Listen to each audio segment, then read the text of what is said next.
ప్రభు స్తోత్రాలు. మిమ్మల్ని అందరినీ యూట్యూబ్ ద్వారా ఈ దినము కలుసుకునేదానికి ప్రభు ఇచ్చిన అవకాశాన్ని బట్టి ప్రభు స్తోత్రాలు. మీరందరూ ఆనందంగా ఉన్నారు కదా. వినండి ఈ దిన వాక్యం. కీర్తన 89:28. నా కృప నిత్యము అతనికి తోడుగా ఉండజేసేదను. My mercy will I keep for him for evermore. My अपनी కరుణా ఉస్ పర్ సదా బనాయే రహూంగా.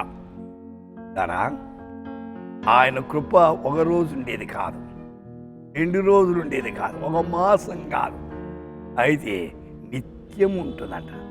నిత్యం ఉండటం మాత్రం కాదు, తోడుగా ఉండి మనం నడిపించేవాడు.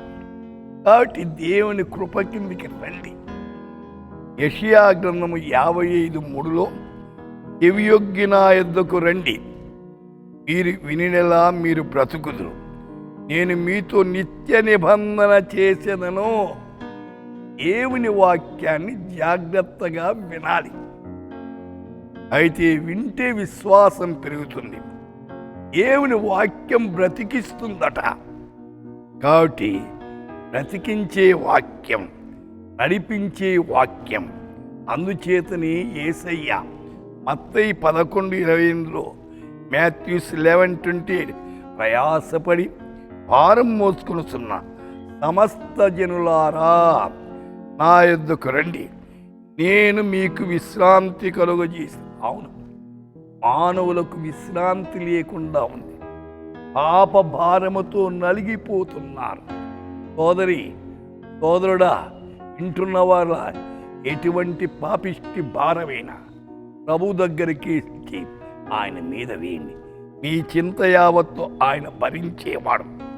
యెషయా 54:4 నిత్యమైన కృపతో నీకు వాత్సల్యము చూపును అంటున్నాడు. అయితే యెషయా 61:8లో వారితో నిత్య నిబంధన చేయుదును అంటున్నాడు. కాబట్టి దేవుడు మేలు చేయుట మానడు, ఆయన మేలు చేసే దేవుడు. అయితే ఏం చేయాలా? ఆయన మన హృదయంలో ఆయన యందు భయభక్తులు కలిగి జీవించుట ఎంతైనా అవసరం. ఇర్మియా గ్రంథములో 31వ అధ్యాయంలో 33 వారి మనస్సుల్లో నా ధర్మ విధిని ఉంచెదను, వారి హృదయం మీద దాన్ని వ్రాసెదను. మన హృదయములో ప్రభు నివాసం చేయాలి. ఆయన ఉండే స్థలం మన హృదయం అండి. హృదయ శుద్ధి గలవారు ధన్యులు, వారు దేవుడు చూస్తారు అన్నాడు. సోదరి, వింటున్న వారులారా, హృదయంలో యేసుని చేర్చుకున్నారా? చేర్చుకోకపోతే చేర్చుకోండి. అయితే దేవుని కృప మిమ్మల్ని వెంటాడుతుంది. ఆయన సన్నిధికి రండి, ప్రార్థన చేద్దాం.